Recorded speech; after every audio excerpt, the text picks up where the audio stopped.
Hello friend, स्वागत है आपका एनक्यू स्टडी यूट्यूब चैनल पर। आइए हम लोग आज देखते हैं इतिहास से बहुत ही महत्वपूर्ण चैप्टर है यह महाजनपद, जो कि 12 इतिहास के एनसीईआरटी से तैयार किया गया यह मटेरियल है। और साथ ही साथ जो 6 लेवल का हिस्ट्री एससीईआरटी ने लिखा है उससे भी इसमें कंसीडर किया गया मटेरियल है। यानी आप इसे पढ़ने के बाद जो है कम्पिटिटिव एग्ज़ाम्स के साथ साथ बिहार बोर्ड के 12 एग्ज़ाम की भी तैयारी आप अच्छे से कर सकते हैं। तो आइए हम लोग शुरू करते हैं बिना देर किए हुए। हम लोग महाजनपद को देखेंगे एक एक करके। 16 महाजनपद हैं। 16 महाजनपद जो कि लगभग पूरे भारत में चारों तरफ, जो उत्तर भारत, दक्षिण भारत में भी और वहाँ पाकिस्तान का कुछ हिस्सा, जहाँ तक जो है कौन महाजनपद किस हिस्से में फैला था, सबको हम लोग डिटेल्स में जानेंगे। उसकी राजधानी कहाँ थी और आधुनिक में वह क्षेत्र किस नाम से जाना जाता है, ये सबको हम लोग एक एक करके जानेंगे। पहला महाजनपद जो हमारे स्क्रीन पर है वह है अंग महाजनपद। अंग महाजनपद की जो राजधानी थी वो चंपा थी, याद रखेंगे। अंग की राजधानी कहाँ थी? चंपा थी। और वर्तमान में जो अंग महाजनपद का क्षेत्र है वह अपने बिहार राज्य का भागलपुर मुंगेर के आसपास का क्षेत्र जो है, जो पूर्वी बिहार के नाम से जाना जाता है, इस क्षेत्र में अंग महाजनपद का विस्तार था। कब? वो आज से 2-3 हज़ार साल पहले, यानी जब हम लोग इतिहास का किताब पढ़ते हैं तो हड़प्पा सभ्यता का जो कालखंड खत्म होता है उसके बाद महाजनपद का शुरू होता है। तो उसमें चंपा की जो स्थिति थी वो मुंगेर और भागलपुर के आसपास का जो अभी आधुनिक जगह है उस एरिया में चंपा महाजनपद जो है वो विस्तृत था। इसमें महाभारत का जो प्रसिद्ध राजा कर्ण हुए हैं इस अंग देश के ही राजा थे। बिंबिसार ने अंग के शासक ब्रह्मदत्त, क्या नाम है अंग के शासक का? ब्रह्मदत्त को हरा करके उस राज्य को जो है मगध में समाहित किया था और अजातशत्रु को अंग का उपराजा नियुक्त किया था। कौन? बिंबिसार। आगे हम लोग देखेंगे कि मगध साम्राज्य में किस प्रकार से 3 वंश शासन करते हैं। एक हर्यक वंश, उसके बाद नागवंश और नंदवंश। तो हम लोग एक एक करके उसे देखेंगे आगे। तो ये अंग महाजनपद के बारे में था। आगे दूसरा जो महाजनपद है वो मगध है। मगध जो है, जितना भी 16 महाजनपद हुआ है उन 16 महाजनपदों में मगध सबसे शक्तिशाली और महाजनपद था, ये हम लोग कह सकते हैं। मगध की राजधानी राजगिरी, वैशाली और पाटलिपुत्र, ये राजधानी जो है सबसे पहली जो राजधानी थी वो राजगिरी में थी, जिसको हम लोग आधुनिक राजगीर के नाम से जानते हैं। उसके बाद राजधानी को पाटलिपुत्र ले जाया गया, फिर राजधानी को वैशाली लाया गया, फिर राजधानी को पाटलिपुत्र ले जाया गया। कैसे कैसे राजधानी का स्थानांतरण हुआ, सभी जानकारी आपको इस वीडियो में ज़रूर मिलेगा। हम आपसे रिक्वेस्ट करेंगे कि आपको वीडियो ज़रूर पसंद आएगा, इसलिए आप चैनल पर अगर नए हैं तो सब्सक्राइब कीजिए और वीडियो को एक बार ज़रूर लाइक कीजिए। दोस्तों के बीच भी आप शेयर कर सकते हैं ताकि उनकी भी अच्छी तैयारी हो जाए। हाँ, तो मगध महाजनपद की जो राजधानी राजगिरी, वैशाली और पाटलिपुत्र, ये तीनों जगह है। कैसे कैसे इसमें तीनों जगह पे स्थानांतरण हुआ है उसे हम इसी वीडियो में देखेंगे। वर्तमान में जो इसकी स्थिति है वो पटना, गया, मगध के आसपास का जो क्षेत्र है वो है। यह 16 महाजनपदों में सबसे शक्तिशाली महाजनपद है। मगध का जो प्रथम स्पष्ट उल्लेख है वो अथर्ववेद में से हुआ है। 4 जो वेद है, ऋग्वेद, सामवेद, यजुर्वेद, अथर्ववेद, उसमें मगध का जो स्पष्ट उल्लेख है वो अथर्ववेद में मिलता है। इसकी प्रारंभिक राजधानी जो है वो राजगीर में थी, जो चारों तरफ से पर्वत से घिरी हुई थी। इसी वजह से उसको गिरिब्रिज के नाम से भी जानते हैं, क्योंकि गिरी माने होता है पहाड़, गिरिब्रज के नाम से इसलिए जानते हैं क्योंकि जो राजगीर जो जगह है सिचुएटेड, अभी जो नालंदा में स्थित राजगीर है, वो चारों ओर से जो है पहाड़ों से घिरी थी, इसीलिए इसको गिरिब्रिज के नाम से भी जाना जाता है। शुरू में यह राजधानी राजगीर थी। उसके बाद मगध का जो सबसे प्राचीन वंश है वो बृहदत्त है। वंश का संस्थापक, बृहदत्त वंश का जो संस्थापक है बृहदत्त है। गिरिब्रिज उसने राजधानी को अपनी राजधानी बनाई थी। महाभारत का शक्तिशाली जो राजा जरासंध बृहदत्त का ही पुत्र था। महाभारत जो हुआ है, जिसमें महाभारत का जो शक्तिशाली राजा हुआ है जरासंध, वो बृहदत्त का ही पुत्र था। बृहदत्त जो मगध में बृहदत्त वंश की स्थापना किए थे। बृहदत्त वंश 6वीं सदी ईसा पूर्व में समाप्त हो गया। उसके बाद मगध में 3 अलग अलग वंश का शासन हुआ है। उसमें प्रथम जो वंश है वो हर्यक वंश है। मगध साम्राज्य में जो प्रथम वंश है वो हर्यक वंश है। और हर्यक वंश के संस्थापक कौन है? तो हर्यक वंश के जो संस्थापक हैं वो बिंबिसार है। और बिंबिसार हर्यक वंश की स्थापना 544 ईसा पूर्व, यानी ईसा मसीह के जन्म से 544 साल पूर्व। तो आज से कितना हो जाएगा, आज 2023 चल रहा है, तो 2023 और 500 यानी हम ये कह सकते हैं कि 2575 साल पहले, आज से 544 ईसा पूर्व में हर्यक वंश की स्थापना किया कौन, बिंबिसार ने। और वहाँ मगध की गद्दी पर बैठे थे। और बिंबिसार जो था वो बुद्ध का, यानी भगवान जो बुद्ध है, गौतम बुद्ध या महात्मा बुद्ध के नाम से जिन्हें हम जानते हैं, उसका समकालीन था और बौद्ध धर्म का अनुयायी था। अगले प्रश्न की ओर बढ़ते हैं हम लोग। अगला प्रश्न है कि बिंबिसार जो है अपने क्षेत्र का जो विस्तार किए बिंबिसार ने, वो वैवाहिक संबंध स्थापित करके किए थे। अलग अलग जो ये थे राजा थे, उनके राज्य से की राजकुमारियों से शादी करके जो है अपने क्षेत्र का विस्तार किए थे, हर्यक वंश का विस्तार किए थे, मगध साम्राज्य का विस्तार किए थे। उसमें जो 3 शादी प्रमुख है बिंबिसार की, पहला है कि कौशल के जो नरेश राजा को कहा जाता है, कौशल के नरेश प्रसेनजित की बहन महाकोशला देवी से शादी किए थे और उससे उन्हें दहेज में जो है वो काशी प्राप्त हुआ। 16 महाजनपद में से एक काशी भी है, तो उन्हें दहेज में काशी मिल गया।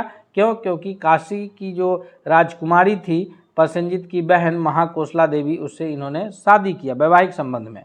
उसके बाद वैशाली के जो चेटक की पुत्री चेलना थी, उससे इन्होंने शादी किया और इधर इनकी सीमा जो है सुरक्षित हुई। फिर जो मद्र देश, जो आधुनिक पंजाब की स्थिति है, वहाँ की राजकुमारी क्षेमा से इन्होंने विवाह किया। तो 3 प्रमुख वैवाहिक संबंध बना करके बिंबिसार ने अपने क्षेत्र का विस्तार किया। आगे देखते हैं कि मगध साम्राज्य में और कौन कौन से। तो मगध साम्राज्य में बिंबिसार के बाद, जो कि मगध साम्राज्य में पहला वंश हर्यक वंश है, उसमें बिंबिसार की बाद जो है बिंबिसार की हत्या करके उसका पुत्र जो है अजात शत्रु, क्या नाम है पुत्र का, अजात शत्रु जो है वो हत्या करके 493 ईसा पूर्व में मगध की गद्दी पर बैठता है। अजात शत्रु का जो उपनाम था वो कुनिक उपनाम उसने रखा था, उपनाम कुनिक था। वो 32 वर्षों तक मगध पर शासन करता है और 2 प्रमुख जो है हथियार का उसने प्रयोग किया था युद्ध में, एक रथ मुसल था और एक महाशिला कंटक के नाम से जाना जाता है। अक्सर कॉम्पिटिटिव एग्जाम्स में पूछे जाते हैं कि अजात शत्रु ने कौन से मतलब हथियार का जो है उस वक्त प्रयोग किया था युद्ध में, तो रथ मुसल का किया था, एक रथ मुसल और एक महाशिला कंटक। रथ मुसल का जो है जो बाहुबली 2 फिल्म आई थी उसमें जो हथियार दिखाया गया है रथ मुसल वहाँ दिखाया गया है, तो उस प्रकार के एक हथियार था रथ मुसल और महाशिला कंटक। ये 2 प्रमुख हथियारों का उसने उपयोग किया था। और बिंबिसार के बाद अजातशत्रु और अजातशत्रु के बाद उसकी हत्या करके उसका पुत्र उदयन 461 ईसा पूर्व में गद्दी पर बैठता है। मगध की गद्दी पर कौन बैठता है? अजातशत्रु के बाद उसका पुत्र उदयन बैठता है। उदयन जो है वो राजधानी को परिवर्तित करता है। हर्यक वंश की जब स्थापना हुई तो राजधानी कहाँ स्थापित की गई थी? हर्यक वंश की स्थापना हुई तो राजधानी को राजगीर यानी राजगिरी, जो आधुनिक राजगीर है नालंदा जिला में, वहाँ थी। उदयन जब बनता है राजा, तब इन्होंने जो है राजधानी को पाटलीग्राम में स्थापित किया, यानी राजगीर से राजधानी को कहाँ? पटना स्थापित किया। उदयन जो है वो जैन धर्म का अनुयायी था, जबकि जो बिंबिसार था जो हर्यक वंश का संस्थापक वो बौद्ध धर्म का अनुयायी था। तो उदयन जैन धर्म का अनुयायी था। उदयन का पुत्र बना नागदशक, और नागदशक जो है वो ये हर्यक वंश का अंतिम शासक था। उसके बाद हर्यक वंश के बाद जो है उसी मगध साम्राज्य में एक दूसरे वंश की स्थापना होती है, जो नागदशक के मंत्री शिशुनाग के नाम से जानते हैं हम लोग उन्हें। शिशुनाग जो है वो शिशुनाग वंश की स्थापना किए 412 ईसा पूर्व में, यानी किसकी हत्या के बाद? ये अंतिम राजा नागदशक के बाद जो है हर्यक वंश का शासन मगध साम्राज्य से समाप्त होता है और उसी मगध साम्राज्य में शिशुनाग वंश की स्थापना होती है 412 ईसा पूर्व में। आप लोग वीडियो को पूरा देखिएगा, ये वीडियो से आपकी तैयारी होगी और इस वीडियो के बाद हम जस्ट अपलोड करेंगे इससे MCQ, और उस MCQ से यानी मल्टीपल चॉइस क्वेश्चन जो ऑब्जेक्टिव क्वेश्चन होगा उससे आप अपनी तैयारी का आकलन करेंगे कि आपकी तैयारी कितनी % है, आपकी तैयारी को और कितना करना है। तो आप बनिए रहिएगा वीडियो के साथ और अब चैनल को सब्सक्राइब कर लीजिएगा, अब बेल आइकन को भी दबाइएगा ताकि कोई भी वीडियो आए तो आपको नोटिफिकेशन मिल जाए।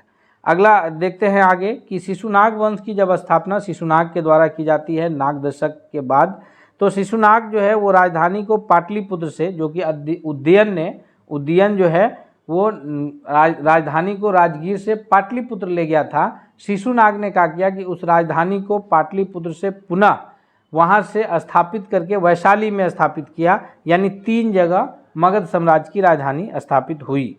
शिशुनाग का आगे जो है उत्तराधिकारी होता है कालाशोक, जिसको काकवर्ण के नाम से भी जानता है। इन्होंने फिर से वैशाली से राजधानी को पाटलिपुत्र में स्थापित कर दिया, जो आधुनिक पटना है हमारा, तो उसी वहाँ स्थापित किया। शिशुनाग वंश का जो अंतिम राजा हुए वो नंदीवर्धन हुए। शिशुनाग वंश के बाद जो वंश शासन करता है मगध साम्राज्य पर, वह नंद वंश शासन करता है। नंद वंश के जो संस्थापक थे वह थे महापद्म नंद। नंद वंश के संस्थापक कौन थे? महापद्म नंद नंद वंश के संस्थापक थे। उन्हें बहुत सारे ग्रंथों में जो है उग्रसेन के नाम से जाना जाता है। नंद वंश का अंतिम जो शासक हुआ है वह है घनानंद। नंद वंश के अंतिम शासक हुए हैं, और उसके बाद जो है उसी समय घनानंद के समय ही भारत पर, हम अगर यूँ कहें कि भारत पर जो है सिकंदर का जो ये आक्रमण हुआ था, मगध साम्राज्य उस वक्त मगध का जो सम्राट था वह घनानंद था। घनानंद को जो है ये हरा करके आगे फिर मौर्य साम्राज्य की स्थापना होती है। मौर्य साम्राज्य की स्थापना चंद्रगुप्त मौर्य के द्वारा किया जाता है। चंद्रगुप्त मौर्य को जो है उनके एक गुरु मिलते हैं, राजनीतिक गुरु, जिनको चाणक्य के नाम से जाना जाता है। उनका अन्य नाम जो है, ओरिजिनल नाम है उनका विष्णुगुप्त, चाणक्य और कौटिल्य के नाम से भी जाना जाता है। और उन्होंने एक बहुत ही चर्चित पुस्तक की रचना की थी, पुस्तक लिखे हैं जिसका नाम अर्थशास्त्र है, जो चाणक्य के द्वारा रचित पुस्तक है। चाणक्य ने लिखा है, नाम क्या है? अर्थशास्त्र है। हम आप लोगों से ये एक रिक्वेस्ट करेंगे कि आप इस वीडियो का एक नोट्स बना लीजिए, ताकि आपको सारी जानकारी रिवीजन करने में आसान हो सके। वैसे आप वीडियो तो सदा के लिए उपलब्ध रहेगा, लेकिन नोट्स आपको बहुत कारगर होगा। तो चंद्रगुप्त मौर्य ने अपनी कूटनीतिक गुरु चाणक्य की सहायता से जो मगध साम्राज्य के अंतिम शासक थे घनानंद, नंद वंश के जो ये अंतिम शासक हुए हैं, उसको अपदस्थ करके, उससे पद से हटा करके, और फिर वहाँ मगध साम्राज्य में मौर्य वंश की स्थापना होती है। मौर्य साम्राज्य वहाँ से चलता है आगे। अभी हम लोग चूँकि महाजनपद देख रहे हैं, तो मगध के बाद कौन सा महाजनपद आता है उसे देखते हैं। तो तीसरा नंबर पर बात आती है काशी की। काशी, जिसको किस नाम से जाना जाता है? जो उसकी राजधानी थी वाराणसी थी। अभी जो हम लोग का बनारस है उत्तर प्रदेश में स्थित, जिसको वहाँ वर्तमान इसके जो बनारस है उत्तर प्रदेश का स्थिति, वहाँ काशी महाजनपद था उस राज्य में। काशी जो है 2 नदी के बीच, उत्तर में वरुणा नदी और दक्षिण में अस्सी नदी है ना, वरुणा और अस्सी के नदी के बीच जो है बसा हुआ था काशी। इसकी राजधानी उत्तर प्रदेश का वर्तमान बनारस था, वाराणसी, जिसका नाम वरुणा और अस्सी नदी के नाम पर जो है वाराणसी पड़ा है। वरुणा से वा लिया गया है और अस्सी, वारुणा अस्सी यानी वाराणसी जो है वो वरुणा और अस्सी नदी के नाम पर पड़ा है। 23वें जो जैन धर्म में 24 तीर्थकार हुए हैं, जिसमें अंतिम जो तीर्थकार हैं वो हैं महावीर स्वामी, और उसके जो 23वें तीर्थकार थे पार्श्वनाथ के नाम से जानते हैं। पार्श्वनाथ के पिता अश्वसेन काशी के ही राजा थे। याद रखेंगे, जो भी इम्पोर्टेंट पॉइंट है हम उसे इस वीडियो में कंप्लीट करा रहे हैं। हम उम्मीद करते हैं कि आपको ये वीडियो बहुत पसंद आएगा, आप अंत तक बने रहिएगा। अगला जो हमारा ये है 16 महाजनपदों में से जो अगला महाजनपद है वह कौन सा है? वह है वत्स। वत्स की जो राजधानी थी वह थी कौशाम्बी। वत्स की राजधानी कहाँ थी? कौशाम्बी थी। और जो यह आधुनिक इलाहाबाद, जिसका नाम बदल के अब प्रयागराज किया जा चुका है, आपको यह वीडियो देखने से किसी भी प्रकार का जनरल नॉलेज की जानकारी बाकी नहीं रहेगी। इलाहाबाद का आधुनिक नाम जो है वो प्रयागराज रखा गया है। 2-4 साल पहले अभी नाम जो है परिवर्तन कर दिया गया है। तो याद रखेंगे, प्रयाग का मतलब ही होता है संगम। इलाहाबाद में गंगा, यमुना और सरस्वती का संगम होता है, इस वजह से उसे प्रयाग कहा जाता है। प्रयाग का अर्थ संगम होता है। तो वत्स की जो राजधानी थी वो कौशाम्बी थी। उसकी जो आधुनिक स्थिति है वो इलाहाबाद या प्रयागराज के आसपास का जो जगह है वहाँ थी। इसकी राजधानी कौशाम्बी थी, जो बौद्ध व जैन दोनों धर्म का प्रमुख केंद्र था। कौशाम्बी जो है वो बौद्ध धर्म के लिए भी प्रमुख केंद्र था और जैन धर्म दोनों के लिए वहाँ प्रमुख केंद्र था। कौशाम्बी में क्या था कि उत्कृष्ट सूती वस्त्र के लिए भी खूब प्रसिद्ध था। बुद्ध के काल में यहाँ पैरव वंश का शासन, जिसका प्रतापी राजा उदयन हुआ है, इसने अवंती के शासक चंड प्रोदिति को बंदी बना लिया था। और उसके बाद आगे है कि पुराणों के अनुसार राजा नीचक्षु ने यमुना नदी के तट पर अपने राजवंश की स्थापना की, तब तक यह हस्तिनापुर राज्य पतन हो गया था। तो ये था वत्स के बारे में। अगला जो प्रमुख संघ है यह है वज्जी संघ। वज्जी संघ इसलिए प्रमुख है क्योंकि मगध साम्राज्य के बाद जो है वज्जी साम्राज्य भी बिहार से रिलेटेड है। चंपा